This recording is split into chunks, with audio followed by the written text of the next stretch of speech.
Halo,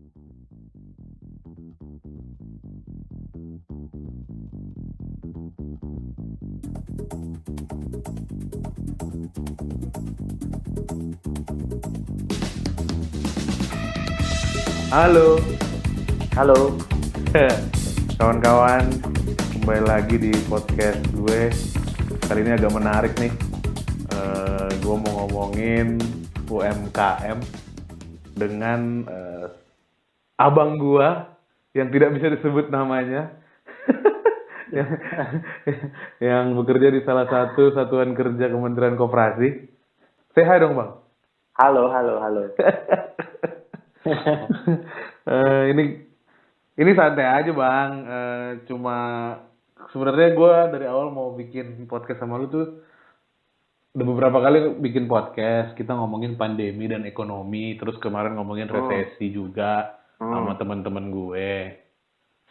Terus gue pribadi tuh sebenarnya masih percaya bahwa ekonomi Indonesia itu paling penting itu di UMKM sebenarnya penggeraknya. Karena itu yang banyak. Menurut gue nggak tahu benar atau enggak ya. Nah, kan lu orang lapangan nih yang tiap hari ngerjain koperasi dan UMKM. Menurut lu gimana sih bang? Emang terdampak ya UMKM di pandemi ini?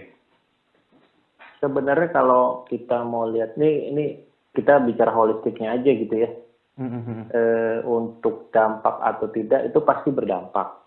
Cuman memang ada yang memang merasakan secara langsung, ada yang memang dia tidak terlalu merasakan. Artinya ya dia bisa dikatakan ketika kita tanya apakah ada dampak nih, gitu kan? Enggak, kita Biasa nggak ada aja gitu. dampak, gitu. Biasa aja, gitu. Hebat ya. Nah, yang nggak Dan itu berdampak. ada. Kalau yang terdampak kan jelas berarti kan orang takut. Terus jadinya tokonya nggak laku kan, simple as that aja kan. Orang nggak mau keluar gitu kan. Nah, kalau yang nggak berdampak, Yang nggak berdampak. kok bisa nggak berdampak di UMKM? Iya, jadi gini. Kalau yang gue lihat ya, ini dari beberapa, karena kan kita holistiknya tadi yang nggak cuman hanya Pulau Jawa, nggak cuman hanya Pulau Sumatera, tapi memang di setiap daerah itu semua sama rata gitu loh. Semua pasti ada yang terdampak. Nah, tapi yang tidak berdampak, pertanyaanmu tadi kan yang nggak terdampaknya ini kan, kok bisa? Kalau yang berdampak kan jelas lah, karena sepi orang nggak berani keluar, orang nggak berani beli. Nah, kalau yang nggak berdampak, kok bisa nggak berdampak? Yang nggak berdampak ini, kalau kita kita cek nih ya di lapangan atau kita ketemu langsung, rata-rata itu yang memang merupakan UMKM yang memiliki kebutuhan dia konsumtif, jadi dia sekunder lah gitu loh. Jadi dia yang memang UMKM yang bergerak di bidang yang istilahnya dia bukan kebutuhan bukan kebutuhan sekunder, tapi dia kebutuhan primer gitu loh. Kebanyakan. Justru primer yang nggak berdampak. Oh ya, dia nggak berdampak karena dia primer. Iya, karena mereka yang istilahnya yang memproduksi atau yang berdagang itu bergerak di kebutuhan primer. Contoh, pernah juga kita datangi UMKM yang memang dia peternak kan kira-kira gitu. Kita tanya nih, ada nggak sih dampak yang selama COVID ini, atau ada nggak sih pengaruh? Dia merasa bahwa kita nggak ada sama sekali, bahkan kebutuhan kita meningkat. Kaget dong kita. Produksi kita meningkat gitu. Nah, ini di saat orang kesusahan kok masih ada ternyata yang memang malah dia memanfaatkan situasi, bersyukur di saat pandemi ini kan kira-kira gitu. Oh. Dan itu menarik hal-hal seperti itu gitu loh, dan bisa kita tarik ininya bahwa memang yang ketika memang mereka berusaha atau memproduksi sesuatu untuk kebutuhan primer gitu loh. Itu banyak nggak yang kayak gitu, yang nggak berdampak gitu? Kalau di level UMKM ya, kalau di perusahaan besar nggak usah kita bahas lah, mereka banyak cadangan. Kalau Ya. di level UMKM banyak gak sih yang tidak berdampak, yang biasa aja, malah mungkin dia cuan. Bahkan kalau kita bandingkan dengan yang berdampak, pasti lebih sedikit yang tidak berdampak ini. Kan Oh, gitu. tetap lebih sedikit. Lebih sedikit dibandingin yang berdampak gitu. Kalau perbandingannya itu ya. Iya. Tapi berarti tetap UMKM ini bleeding lah. Iya, itu pasti. Jadi kalau sampai tutup juga gue baca di berita sih memang banyak juga yang sampai tutup ya kan. Oh iya. Nah, tapi ada ini yang fenomena baru nih. Banyak yang berubah jadi online. Nah, tapi sekarang kita samakan persepsi dulu. Kalau bisnis online tuh masih bisa dibilang UMKM nggak sih? Di mata Kementerian Koperasi dan UMKM? Sebenarnya online ini kan hanya ini saja kan, hanya fasilitas saja kan, sebenarnya kan. Jadi cara mereka memarketingkannya kan sebenarnya kan kita udah tahu lah, online itu memang untuk zaman now sekarang begini kan itu yang paling efektif dan efisien kan kira-kira begitu. Benar. Nah, jadi itu kalau persepsi tadi ya bisa dikatakan ya itu hanya fasilitasnya mereka saja melalui online kan. Jadi tetap itu bisa kita kategorikan UMKM. Oh iya dong. Nah, dan itu setahu gua dan sebaca gua mereka malah makin cuan. Ya. Nah, tapi itu nanti kita bahas yang offline. Yang online ini berarti masuk di radar pemerintah nggak sih sebagai UMKM? Sebenarnya atau nggak bisa terdeteksi? Bukan tidak bisa terdeteksi. Itu kita juga sudah mulai menjajaki sebenarnya dari tahun-tahun sebelumnya untuk bekerja sama dengan pihak-pihak yang online tersebut gitu loh. Karena tidak bisa kita pungkirin juga dong bahwa memang mereka memiliki market yang begitu luas gitu. Ya lebih luas. Yang begitu banyak. Coba bayangkan aja, kita nggak usah sebut merek lah ya, tapi kita sebutkan salah satu marketplace gitu kan, yang banyak. Dulu mungkin ya nggak terlalu kita lihat produknya. Sekarang mau beli apa aja ada kan. Iya. Tapi balik lagi, semua memang tergantung demand. Benar. Nah, berarti logikanya apakah sekarang demand-nya itu ada apa tidak begitu. Tapi berarti kan UMKM offline itu yang berdampak, yang merugi selama pandemi ini, seharusnya pindah ke online dan tetap cuan dan tetap untung, harusnya gitu dong, ya nggak? Sepakat nggak? Apa menurut abang nggak bisa gitu bro? Dia UMKM tidak semuanya bisa online, apa gimana? Kita agak lebih ke spesifik lagi ya.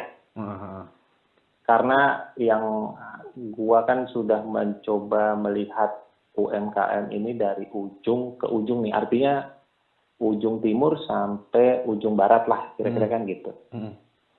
Ketika kita bicara online, kita kan melihat kemampuan daripada akses ya. Bener nggak sih? Benar. Nggak setiap orang sekarang kalau kita bicara di pedalaman, dia memiliki kuota internet. Simpelnya gitu. Oke. Jadi ketika kita bicara offline online, itu kita harus bisa pilah lagi nih. Tidak semua daerah, ya mungkin kalau gue salah bilang tidak semua daerah, tapi ada beberapa daerah yang mereka merasakan kesulitan untuk bisa mengakses internet. Gitu loh. Itu tapi persentasenya berapa banyak? Kalau dibilang memang kecil untuk kan? saat ini kecil. Tapi itu kita tidak bisa pungkirin itu ada gitu. Berarti ada persentase kecil yang memang dia harus offline. Ya. Dan dia terdampak tetap. Dia tetap terdampak gitu. Kalau yang bisa online, yang UMKM yang terdampak dan bisa online, tapi tidak online, salah dong dia. Bukannya salah ya, ada kadang begini, orang punya kemampuan kan beda-beda ya. Jadi UMKM sendiri juga itu mereka memiliki masalah pertama itu mereka bukan kurang ilmu ya, ilmu sih ada, kita bisa cari ilmu di mana-mana lah, tapi mereka tidak bisa mendapatkan informasi sih sebenarnya sih. Jadi lebih mereka ke informasi. Iya, mereka tidak bisa mendapatkan informasi yang tepat di saat mereka butuhkan, kan begitu. Walaupun memang mereka semua punya Android, punya iPhone gitu kan, mereka bisa. Cuman mereka tidak segampang itu bisa. Oh, ya gue mau cari sesuatu nih, coba gue searching atau gue browsing. Mereka sudah terlalu fokus sama ya dagangannya, kan kira-kira begitu. Benar, bagaimana caranya mereka menjual, bagaimana caranya mereka marketing, itu aja. Benar, memang kalau orang bilang ya kita harus adaptasi lah dengan perkembangan zaman, tapi nggak bisa kita paksakan ke semua orang, karena ada yang memang ya dia mungkin bukan tidak mau, tapi tidak bisa lah kita katakannya, dan dia harus offline gitu kan. Betul. Jadi adapun yang online dan masih untung tidak terdampak ya bagus, nah, tapi tetap ada UMKM yang itu tadi masih offline, tidak bisa online, terdampak dan sampai sekarang tetap berdarah-darah. Yo, itu betul. Dan balik lagi tadi, ketika tidak ada demand, nah itu dia, Mas Bro. Ya? Berat. Sekarang sorry to say gitu kan ya, kita nggak bisa menampik, kita tidak bisa berbagai macam. Ya kita bisa lihat lah, ada sektor-sektor yang memang ya bisa kita katakan ya untuk dalam beberapa ini udah kalau hitungan kita udah hampir setahun nih gitu kan. 7 bulan sektor ya udah mau setahun lah, 7 bulan lah. Udah mau setahun, 7 bulan dari bulan Maret lah. Iya. Kira-kira ini istilahnya orang yang sudah punya, walaupun dia punya backup ataupun mereka punya savings, udah mau habis. Iya. Di situ kan yang ya ketika mungkin di awal-awal mereka masih punya demand. Nah makanya sekarang kan balik lagi demand-nya ada tidak gitu loh, dan di mana nih peranan masing-masing, artinya di mana nih peranan si UKM nih harus ada nih gitu loh, harus berdiri nih. Dia sudah mencoba dari berbagai macam lini nih untuk bisa survive kan begitu. Tapi nggak survive juga gitu. Dibilang nggak survive juga, balik lagi tadi bagaimana caranya dia bisa mensubstitut mungkin ya yang tadi yang mungkin istilahnya begini, mungkin tadinya dia jualan bikin kalung, bikin aksesoris, bikin apa gitu ya, mungkin agak dikurangin persentase ya, artinya ini berdasarkan apa yang gue lihat ya, bukan berarti gua mengajarkan enggak bukan gitu ya. Bukan, artinya di lapangan survei. Ya, gua juga belajar dari orang-orang yang berada di lapangan bagaimana sih mereka bisa survive gitu. Nah, mereka berusaha untuk men-switching apa yang mereka jual, apa yang mereka dagangkan ke yang kebutuhan primer tadi. Yang tadi yang mereka bermain di sekunder, mereka berusaha ke primer gitu. Benar. Di mana orang-orang kan pasti butuh gitu loh. Ketika kita sudah bicara perut, ketika sudah kita bicara kebutuhan primer, orang butuh makan, orang butuh minum. Ya disitulah mereka sudah mulai perlahan-lahan bisa, paling tidak ada lah untuk mendapatkan sesuatunya di situ. Tapi berarti sekarang setelah 7 bulan ini kebanyakan UMKM udah adaptasi lah. Seharusnya sih sudah, dan kebanyakan sih mereka sudah. Tapi enggak semua. Ada yang memang UMKM ini juga sebenarnya sih bermacam-macam ya. Artinya begini, kayak gue nih misalnya tadinya karyawan nih yang bosen udah mau jadi pengusaha kan gitu kan, boleh aja dong gitu. Sebelum masa pandemi dia udah memutuskan gue bosen kerja, gue jadi pengusaha gitu kan. Gue buka deh, gue rintis usaha gue. Dihajar dong sama pandemi. Iya, banyak. Siap nggak mental gue di situ? Debatable. Iya. Nah, makanya tergantung orangnya. Iya. Dan itu memang harus sudah yang teruji. Jadi ketika kita bicara UMKM ya mereka memiliki pengalaman yang luar biasa sih. Jadi nggak boleh dianggap sebelah mata juga, artinya mereka ini pebisnis. Oh iya, dan sejati mereka. Pebisnis gitu. Handal dari awal. Betul. Kita nggak bisa bilang orang pebisnis ketika mereka punya aset di atas ratusan juta, puluhan juta gitu kan. Yang mereka punya aset cuma 500.000, itu juga pebisnis. Pebisnis juga, dia tiap hari dagang. Iya. Yang 50.000 asetnya juga itu pebisnis loh. Iya, gitu kan? Sepakat. Jadi sebenarnya gitu, UMKM sekarang kebanyakan adaptasi lah. Dan sebenarnya harus adaptasi ya. Harus adaptasi, mereka harus survive kalau menurut gua sih. Dan mereka kebanyakan UMKM yang memang mereka cepet ya. Apa sih, gimana sih kalau orang tuh giat gitu? Iya, benar. Ketika lo mentok di kanan, lo harus ke kiri. Ketika lo mentok ke kiri, lo coba ke atas. Lo mentok ke atas, coba ke bawah. Iya. Berarti sebenarnya kalau kita bilang resesi, bukan krisis ya, resesi ya. Kalau di level resesi, sebenarnya Indonesia ini bisa aja nggak resesi kalau itu tadi semua lini usaha dalam hal ini pun UMKM secara cepat beradaptasi gitu kan? Kalau pribadi gue sih dibilang resesi ya secara ilmu ekonomi mungkin ya orang-orang berbicara kan Q1, kuartal 2, Q3 kan gitu kan. Iya, benar. Nah, cuman kan biasanya kan para ekonom ini kan jago lah untuk menghitung itu. Tapi ketika kita yang gue percayain sendiri, Indonesia tuh punya dari Sabang sampai Merauke alam yang melimpah ya. Jadi kalau setiap orang bisa memanfaatkan itu, ya istilahnya UMKM itu bisa memanfaatkan hal-hal tersebut, siapa sih yang bisa ngalahin dunia mana sih yang bisa ngalahin alamnya Indonesia? Gak ada masalah sebenarnya kan? Iya, gue juga sempat mikir aja kayak UMKM nih sebenarnya penting banget. Itu menurut gue kalau mereka bisa adapt dengan cepat di pandemi ini, kayak oke, ini offline nggak bisa, kita online kan, langsung caranya begini, sebenarnya aman-aman aja. Cuma ya itu, kita nggak bisa berharap semua kayak dari awal kita bilang kita nggak bisa berharap semua orang tahu melakukan itu kan. Nah di sini sebenarnya peran penting dari pemerintah ya nggak sih? Benar.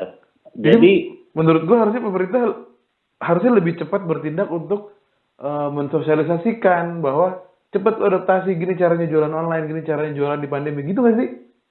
Iya, kalau itu gue sepakat. Artinya balik lagi ya, kita nggak pernah ada yang tahu ini akan terjadi sebenarnya. Benar. Gelombang ini kan kita nggak pernah ada yang tahu nih.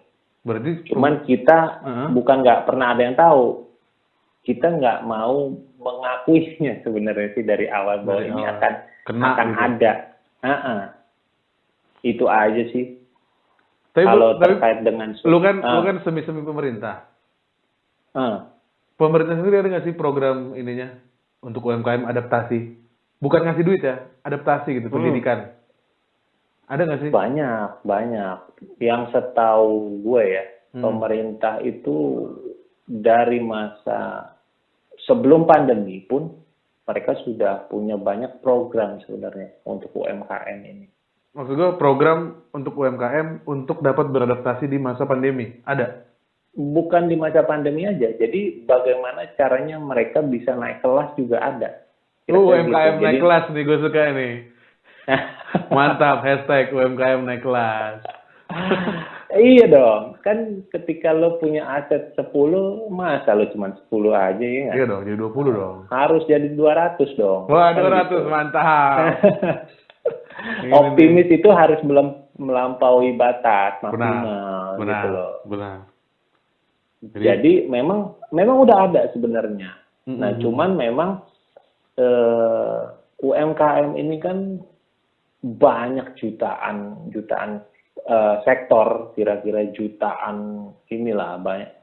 Artinya mereka punya kebutuhan yang berbagai macam tingkat permasalahannya gitu kan. Dari kita bicara pemerintah nggak cuma apa yang gua wakilkan kan kira-kira gitu kan. Kita bicara holistik lagi nih. Holistik lagi benar, dari Kementerian Pariwisata, Iya, kesehatan. semua pasti punya dan semua sudah melakukan tugas dan fungsinya. Nah, sekarang balik lagi nih. Memang tidak ada yang siap dengan kondisi seperti ini, tapi harusnya mereka sudah mengantisipasi kan kira-kira begitu. Benar. Nah, di masa-masa seperti ini juga sudah banyak juga program-program pemerintah yang memang sudah disosialisasikan, yang sudah dijalankan untuk si UMKM itu gitu. Salah satunya nih, itu kan program pemerintahnya memang ya mereka membantu si UMKM dengan cara mereka memberikan subsidi bunga gitu. Subsidi bunga ini apa nih maksudnya? Bunga kredit ya. Gitu. Jadi dikasih kredit keringanan lah kira-kira begitu. Oh. Dan ada juga yang memang subsidi bunga diberikan bantuan, misalnya gitu kan. Tadinya kau punya angsuran 10, disubsidi lah oleh pemerintah. Gitu. Jadi nggak usah mengangsur sebanyak 10, cukup mengangsur sebanyak 7. Gitu. Selama pandemi ini. Itu udah jalan. Sudah jalan, sudah berjalan. Ini kita terus dalam proses nih, gitu. Tapi memang selama pandemi ini kan berarti kan misalnya pandemi ini ada 10 tahun selama nggak seperti itu juga gitu. Artinya kita batasi gitu. Jadi batasi dalam artian kata kita kan punya prediksi sebenarnya. Gitu. Benar. Sampai kapan sih ini gitu kan? Iya. Gitu. Pasti ada analisanya dong. Iya, itu semua punya dasar hukum jelas lah kira-kira gitu.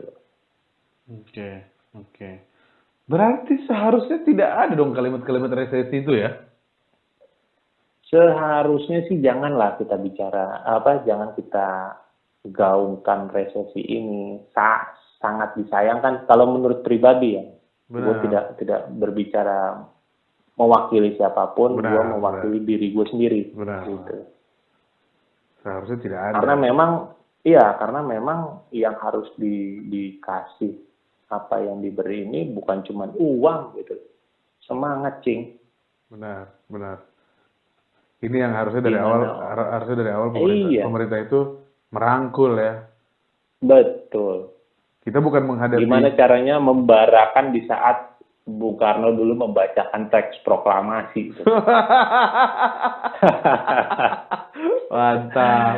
Iya dong. Tapi ini menarik, gue pernah bilang juga nih deh, sama teman-teman lah, sama kawan-kawan gue. Ini pemerintah ini aneh. Corona itu sudah dari November di Wuhan. Desember Januari itu udah parah banget video-video pandemi Corona ini. Sampai yang di Itali, video yang orang sesak apa segala macam. Itu pemerintah masih bilang tidak ada di Indonesia. Sampai Maret ada positif di Indonesia, kita yang dilakukan apa? Pakai masker, mencuci tangan, ya kan? PSBB, pembatasan physical distancing, social distancing. Fokus ke penyakitnya gitu loh. Ya. Fokus ke cuci tangan, ke pakai masker. Itu lu nggak usah ngasih tahu. Orang juga udah tahu ini penyakit yang kayak SARS, penyakit pernapasan. Oke, gue pakai masker, gue cuci tangan gitu loh. Nggak ada. Gue sama kawan-kawan gue bilang nggak ada satupun pemerintah itu bilang oke, usaha-usaha begini caranya ya. Ini padahal udah dari tahun lalu di Wuhan. Iya. Ngerti maksud gue? Ngerti. Harusnya kan, lu juga jangan hanya fokus ke pakai masker atau di rumah aja. Lu fokus dong di rumah aja, tetap beli, tetap usaha, kan gitu. Ya. Tapi itulah dari awal tidak ada kan. Kalau gua berpikirnya ya itu tadi gitu loh, bagaimana karena memang orang memberikan ide itu orang memikirkan imbal balik sih, Bro. Ini gimana nih maksudnya? Jadi ide itu tidak hanya gampang keluar begitu saja gitu kan. Jadi orang distimulus gitu loh. Artinya begini. Artinya Ya kita ketawa aja lah ya, dibandingin kita terlalu serius ya. aduh, gawat ya.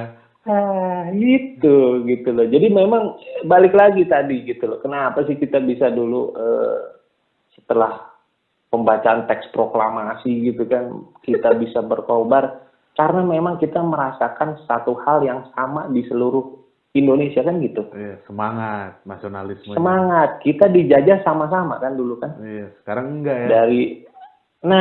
Ada yang dijajah, ada yang menjajah. Iya. Gitu kan. Benar. Jadi rasa ini tuh harus disamakan dulu sebenarnya. Kalau menurut gue pribadi sekali lagi ya. Gitu. Benar. Tapi kalau di UMKM sendiri udah satu rasa dong. Harusnya mereka sudah merasakan itu. Sepakat. Beberapa teman UMKM juga sepakat untuk ini pemerintah ini aneh bagi mereka. Karena mereka siap adaptasi sebenarnya. Beberapa kawan-kawan gue melakukan UMKM dan gue juga melakukan UMKM. Itu pasti yang pertama kali kita tanya kan sesama pelaku UMKM. Nah itu kita justru, ayo kita beradaptasi gitu. Tapi gue nggak tahu di Indonesia, gue tahu di golongan gue kan, di komunitas gue gitu. Kita beradaptasi karena kita udah tahu ini dari tahun lalu gitu loh. Ya. Kalau dibilang kita kaget, emang kita kaget. Kita nggak siap bahwa orang akan setakut ini. Betul. Kita kira bakal kayak dulu SARS atau isu-isu flu babi yang gitu kan. Ini benar-benar sepi, kosong. Memang kaget. Cuma di situ kita mau beradaptasi, makanya ini aneh nih pemerintah kok malah resesi ya. Yang kan ya. Yang digaung-gaungkan gitu kan. Itu kan mungkin ilmu-ilmu yang tinggi aja. Kalau kita ilmu-ilmu yang memang berdasarkan apa yang real ada di lapangan. Kan gitu. Kalau dari lembaga lu sendiri Bang, kan ikut sebagai salah satu penyalur dana PEN, pemulihan ekonomi nasional, iya nggak? Widih, itu gaungnya kemana-mana tuh ya. Itu jalan nggak program PEN? Buat UMKM? Sejauh ini jalan, itu sangat membantu untuk apalagi teman-teman yang di UMKM kan. Yang tadi yang seperti di awal tadi yang gue pernah sampaikan gitu kan, ketika misalnya Payan membayar angsuran 10 gitu kan, ya untuk dalam masa pandemi ini tidak harus membayarkan sebesar itu gitu. Di sini ada peranan pemerintah gitu. Tapi itu kan kalau dia punya kredit yang lagi jalan. Ya. Kalau dia butuh uang, dia mau melakukan kredit sama. Ada itu juga bisa. Ada dengan bunga yang memang dikhususkan. Itu daftar. Gitu. Daftar sih daftar kayak ini ya. Bukan daftar sih sebenarnya, pengajuan aja. Tinggal mengajukan gitu kan. Biasalah kalau dengan program-program pemerintah kan nggak hanya mengajukan halo saya perlu nggak gitu. Adalah syarat-syaratnya. Enak juga ya. Ya, adalah syarat-syaratnya yang mereka harus penuhi. Itu ada deadline-nya nggak Bang? Deadline-nya nggak ada. Per sekarang berarti orang kalau mau mengajukan diri masih bisa. Bisa. Artinya bukan diri ya. Jadi bukan secara pribadi ya. Usahanya. Usahanya harus berbadan hukum lah minimal. Gitu. Nah, ini juga menarik nih. Ketika berbicara berbadan hukum, gitulah. Nah, ini memang UKM ini kan nggak selamanya dan tidak semuanya kan memiliki badan hukum kan? Benar. Nah, itu dia gitu. Nah, itulah yang memang mereka sendiri untuk kesadarannya itu masih belum bisa kita bagaimana ya? Itu tadi yang balik lagi ke UKM naik kelas tadi. Gitu. Harusnya dia siap untuk berbadan hukum kalau dia mau naik kelas. Ya, ketika misalnya oke, Bapak dan Ibu untuk saat ini bekerja masih sendirian. Ini kita naik kelas yuk dengan harus ada sistem misalnya. Benar. dengan harus ada yang membantu menangani mungkin sistem tersebut atau mungkin inventorinya. Nah, kadang-kadang mereka merasa nggak perlu gitu loh. Gue dengan 2 tangan dan 2 kaki masih cukup kok, kan kira-kira gitu. Oh, dana ini tapi nggak bisa keluar kalau masih sifat yang kayak gitu ya? Itu bukan tidak bisa keluar, itu bisa, tetapi itu melalui lembaga perantara, namanya koperasi. Oh, paham. Gitu loh. Disitulah makanya, iya, koperasi dan UMKM itu UMKM. Sinergi gitu ya. Betul. Disitulah peranan si koperasi ini. Gitu loh. Paham. Kepada para anggota-anggotanya. Makanya UMKM itu sebenarnya ketika mereka menjadi anggota atau menjadi bagian dari salah satu koperasi ini, mereka tuh nggak sendirian sebenarnya. Banyak nih.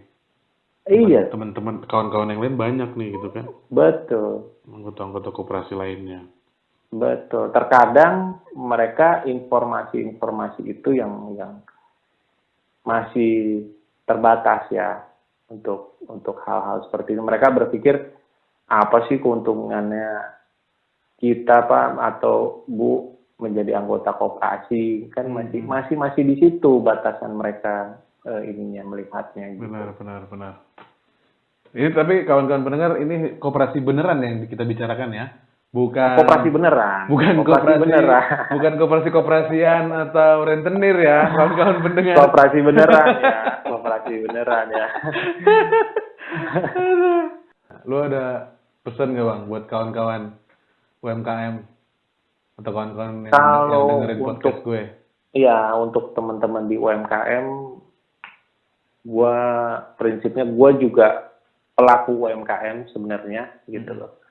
Yang pasti kita jangan pernah istilahnya patah arang sih. Itu poin buat gue ya gitu loh. Jadi semangat itu adalah awal dari segala sesuatunya gitu loh. Benar. Ketika dulu kita sebelum melakukan sesuatu, gue punya ide tapi gue nggak punya duit. Benar. Duitnya nggak ada gitu ya. Giliran duitnya ada nih mau dibuat apaan ya? Gitu kan. Benar. Jadi kapan lo mau jadi pengusaha nggak jadi gitu kan? Di saat ide ada duit nggak ada. Di saat duit ada, gue nggak punya ide gitu kan? Jadi mendingan kumpulin semangat, diniatkan apapun yang ada ke depannya dijalankan, itu pasti ada jalan menurut gue. Nah ini kayak podcast gue sebelumnya nih, mulai aja dulu. Oh gitu. Masa berarti udah dibahas di Kupas Tuntas tuh ya? Belum ya, kita hanya membahas pandemi, resesi ekonomi, dan memang ada beberapa teman gue yang bukan pelaku UMKM tapi dia bikin startup. Ya dia bilang ya gue mulai aja dulu, mau pandemi mau gimana bodo amat, dan dia bikin usaha di pandemi dan jalan. Iya. Ini yang sebenarnya kawan-kawan pendengar harus lakukan gitu, tetap semangat dan mulai aja dulu. Iya, dan itu yang dilakukan Jack Ma juga kan gitu kan. Benar. Istilahnya orang mau anggap apa yang penting. Nah, tambah satu lagi, solid sih kalaupun memang kita ada partner ya atau kita dengan teman-teman ya misalnya gitu. Itu aja sih kuncinya sih. Benar. Ya semangat rame-rame. Semangat rame-rame benar. Kayak kita proklamasi kan, kita udah dijajah, yuk kita lepas dari penjajahan nih. Kan iya gitu. Benar, itu semangat itu yang nggak ada, malah ngeluh ya. Nah. Benar. Harus dibarakan kembali semangat itu. Ya biar UMKM naik kelas ya. Naik kelas. Betul. Mantap. Itu cita-cita yang harus terrealisasi ya. Nanti cara mengajukan diri untuk dana itu gue taruh di caption Bang ya, boleh nggak? Oh boleh. Oke Bang, kalau gitu thank you banget Bang. Siap. Atas waktunya, terima kasih, dan buat kawan-kawan pendengar, terutama UMKM, tetap semangat. Tetap semangat, tetap lakukan usahamu agar UMKM naik kelas. Bye kawan-kawan semua. Bye.